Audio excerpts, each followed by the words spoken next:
the end of the credits, it always says executive producer Ken Burns. Like if you see a film with 10 executive producers, it's just they're paying off the people who are doing the stuff. Yeah. It doesn't work that way. And the great thing about PBS is that I could never make a film about, say, this great football star if that great football star or his widow or daughter or son were an executive producer or producer. They just say, no way. And yet most of the stuff that's out there these days has got some connection. I love this sort of, seems really super old fashioned, but this honorable thing of PBS, of a real separation. I mean, my underwriters, the people who come in, can come in and look at a cut, but they can't say anything.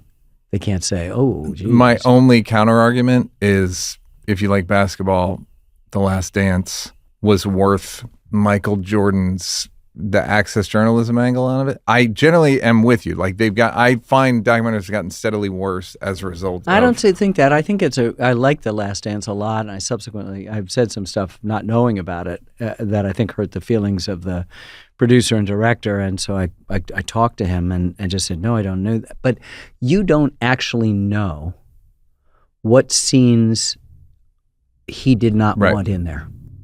And maybe they're none, but you don't know because of his title as part of the credits, Michael Jordan's title. Yeah. You do not know what it is, and you may be missing some element in it. Maybe totally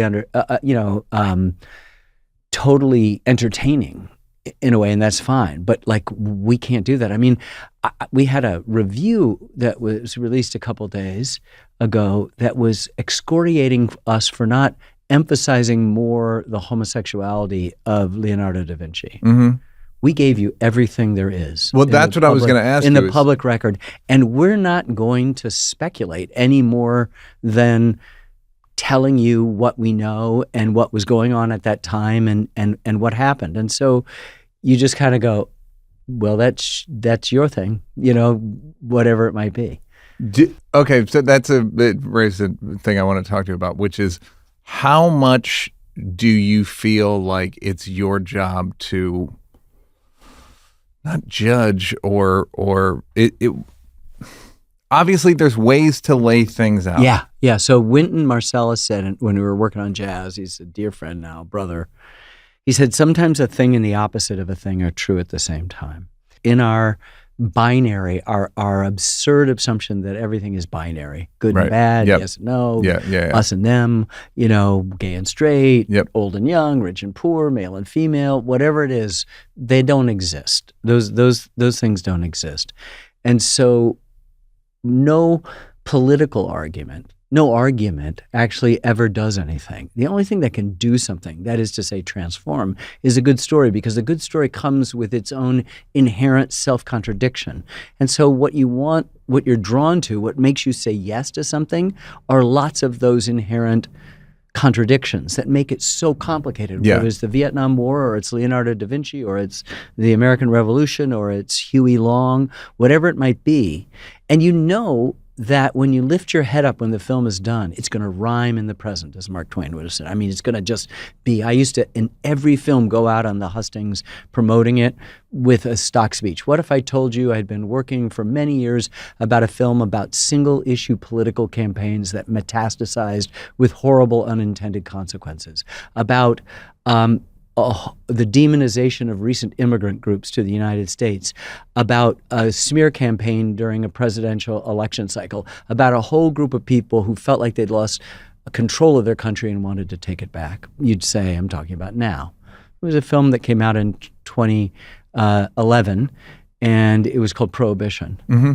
And people say, well, what about flappers and gangsters? They're there. But the more important thing is that single-issue political campaign that metastasized, and the fact that there was this unbelievably bad, horrible presidential election in 1928. Al Smith was a Catholic running as a Democrat, smeared as in the worst possible way. And of course, immigrant groups have always been discriminated against, and there have always been people who feel like there used to be an America that is no longer, because we're getting more complicated.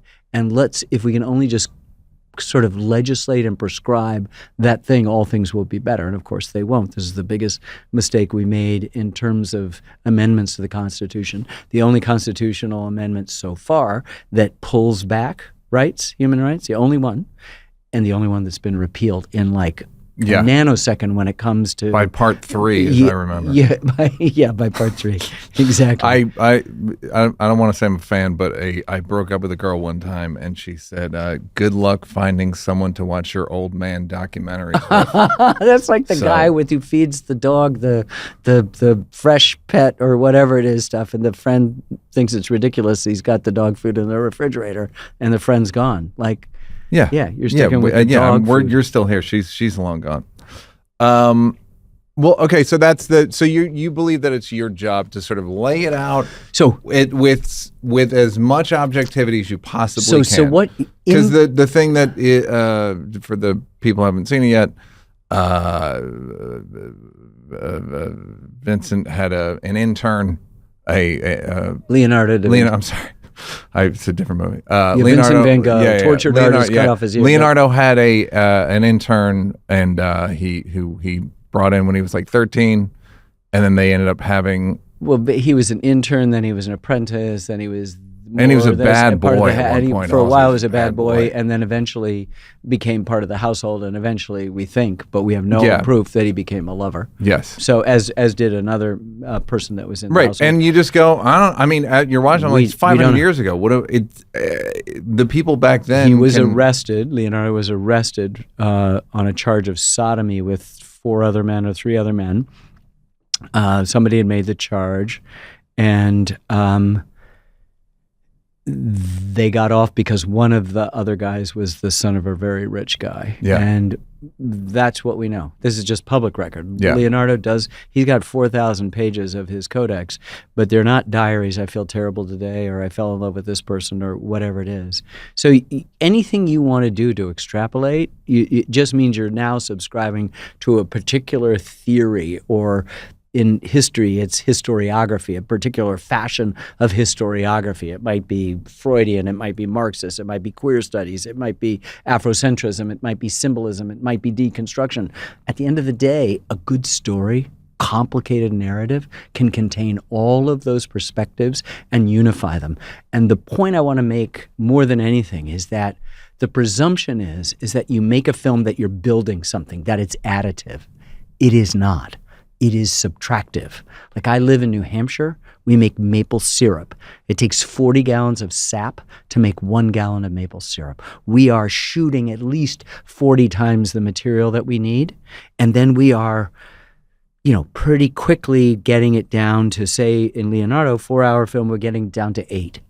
And then getting down to 6 is really complicated. And then getting it down from 4 1/4 is the hardest thing ever. How do you screen it for people 4 hours straight? No, we might show folks. We might bring in first scholars that have worked with us, scholars that might be in the film, other colleagues. We then, after we've got it down, we might just bring in what we call warm body, a friend of ours that doesn't know about filmmaking and doesn't know about Leonardo, and just watch them watch. And it's not like a panel discussion. You just know when it's on somebody's bored and present.